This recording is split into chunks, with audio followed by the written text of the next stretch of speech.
नमस्कार दोस्तों, बहुत बहुत स्वागत है आप सभी का आपके अपने इस YouTube चैनल विधिटेरिया में। दोस्तों मैं हूं एडवोकेट मंजीत त्रिपाठी। दोस्तों आज के इस वीडियो में हम लोग बात करेंगे कि बैंक अगर आपके एनपीए अकाउंट को पैसा लेने के बावजूद भी रेगुलर नहीं करता है तो इसमें आप क्या उपाय कर सकते हैं, आपके पास क्या राइट्स हैं।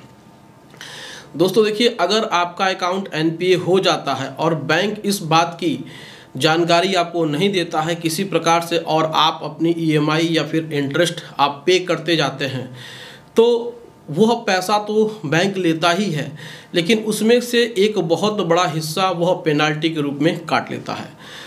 अगर एग्जाम्पल के रूप में देखा जाए तो मान लीजिए कि आपने किसी भी बैंक से सिक्योर्ड लोन लिया और कोविड के समय आपने 3 से 4 ईएमआई बाउंस कर दी, लेकिन उसके बाद से फिर से आपने पैसे पेमेंट करना शुरू कर दिया। बैंक ने उस समय आपको किसी प्रकार से इस बात की जानकारी नहीं दी थी कि आपका अकाउंट एनपीए हो गया है, लेकिन जैसे ही आपने पैसा देना स्टार्ट किया बैंक आपसे ईएमआई समय पे लेता रहा। लेकिन एक समय आया कि जब आप फिर से पैसा नहीं दिए तो अचानक से बैंक आपको 13(2) की नोटिस भेज देता है। अब ऐसे कंडीशन में आपको पता नहीं है कि आपका अकाउंट कैसे एनपीए हो गया। आप बैंक के पास जाते हैं और उससे कहते हैं कि सर हमारा तो अभी एक ही ईएमआई बाउंस हुआ है, आपने हमें 13(2) की नोटिस इशू कर दिया है। इस पर बैंक आपसे कहता है कि आपका पिछला 3 से 4 ईएमआई बाउंस हो गया था और उसी समय आपका अकाउंट एनपीए हो गया है। तो ऐसे कंडीशन में आपको डर लगता है कि बैंक कहीं की मॉर्गेज प्रॉपर्टी को ऑक्शन न कर दे, इसीलिए आप बैंक के मैनेजर से कहते हैं कि हमारे अकाउंट को एनपीए से बाहर कर दीजिए। तो बैंक का मैनेजर कहता है कि ठीक है, आप एक रकम इतना भर दीजिए, यानी कि एक रकम जो कि बैंक का मैनेजर आपको कहता है भरने के लिए और आप उसके कहने पे ही वह रकम भर देते हैं। लेकिन इसके लिए आप न तो बैंक से कोई लिखित में कोई भी गारंटी लेते हैं, ना कोई भी बैंक गारंटी आपको देता है लिखित रूप में कि आपके पैसे लेने के बाद, यानी कि आपने जो पैसा भरा है उसके बाद वह आपके अकाउंट को एनपीए से बाहर कर देगा। ऐसे ही 2 से 3 महीने बीत जाते हैं और अचानक से आपके पास एक बार फिर से 13(4) की नोटिस आती है। अब ऐसे कंडीशन में आप फिर भाग करके बैंक के पास जाते हैं तो बैंक का मैनेजर कहता है कि ऊपर से अप्रूवल नहीं आया था, इसलिए अब हम कुछ नहीं कर सकते हैं।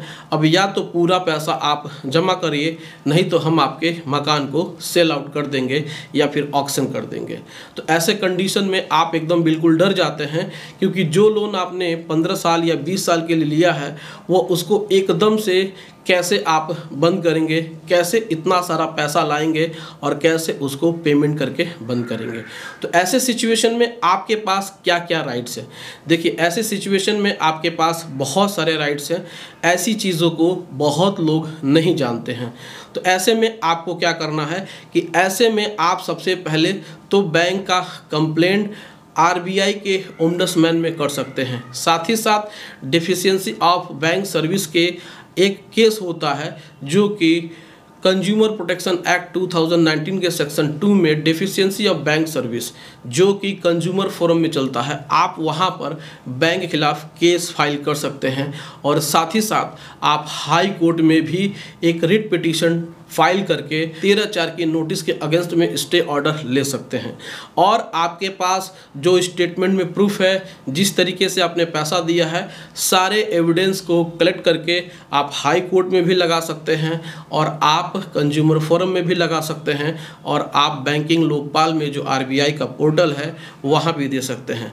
ऐसे सिचुएशन में बैंक की इंटरनल इंक्वायरी होगी आरबीआई की तरफ से और बैंक के गलत पाए जाने पे जो 13(2) और 13(4) की नोटिस है उसको कैंसिल कर दिया जाएगा और आपके अकाउंट को रेगुलर कर दिया जाएगा। साथ ही साथ कंज्यूमर फोरम में भी आपके फेवर में जजमेंट आ जाएगा और बैंक के ऊपर चार्ज लगेगा और बैंक के ऊपर फाइन लगेगी।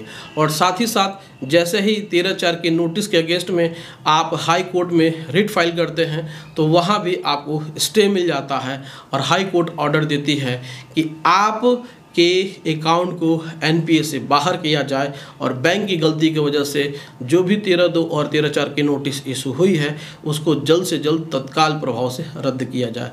तो दोस्तों, बैंक की तरफ से यह एक बहुत बड़ी साजिश होती है कि वो पैसे लेने के बावजूद भी आपके एनपीए अकाउंट को रेगुलर नहीं करता है, न ही कोई लिखित में गारंटी देता है कि आप अपने अकाउंट को एनपीए से पीए कराते हैं तो बैंक से कोई भी रिटर्न में आप नहीं लेते हैं। तो हमेशा याद रखिए, अगर आपका भी कोई भी लोन चल रहा है और आपका कोविड के समय में कोई भी 3 EMI 4 EMI बाउंस हो गई है, तो आप जब भी अपने अकाउंट को रेगुलर कराने के लिए बैंक के पास जाते हैं तो बैंक से लिखित में लेना न भूलें, नहीं तो आपके साथ भी धोखाधड़ी हो सकती है। फिर बैंक 13/2 13/4 की नोटिस और उसके बाद फिर आपके मॉर्गेज प्रॉपर्टी का ऑक्शन कर सकता है। तो दोस्तों, एकदम से सतर्क रहिए, कभी भी बैंक के साथ डील करिए, कभी भी बातचीत करिए तो रिटर्न में उनसे ज़रूर लीजिए। तो दोस्तों, ये जानकारी आपको कैसी लगी आप हमें कमेंट करके अपनी राय हमें बता सकते हैं। दोस्तों, अगर आपने भी किसी बैंक से कोई भी लोन लिया है और बैंक वाले परेशान कर रहे हैं, लीगल नोटिस भेज रहे हैं, आर्बिट्रेशन की नोटिस भेज रहे हैं, किसी प्रकार से कोई भी आपको दिक्कत है लोन संबंधित, तो आप हमारे स्क्रीन पे दिए हुए व्हाट्सएप नंबर पे संपर्क कर सकते हैं और घर बैठे ही लीगल एडवाइस ले सकते हैं। तो दोस्तों, वीडियो अच्छी लगी हो वीडियो को लाइक ज़रूर करिएगा, इससे अपने दोस्तों और रिश्तेदारों में शेयर करिएगा और हमारे चैनल को सब्सक्राइब करके हमें सपोर्ट ज़रूर प्रदान करिएगा। दोस्तों, मिलते हैं अगली वीडियो में एक नए टॉपिक के साथ। तब तक आप अपना और अपने पूरे परिवार का ध्यान ज़रूर रखिए। Thank you so much. जय हिंद दोस्तों।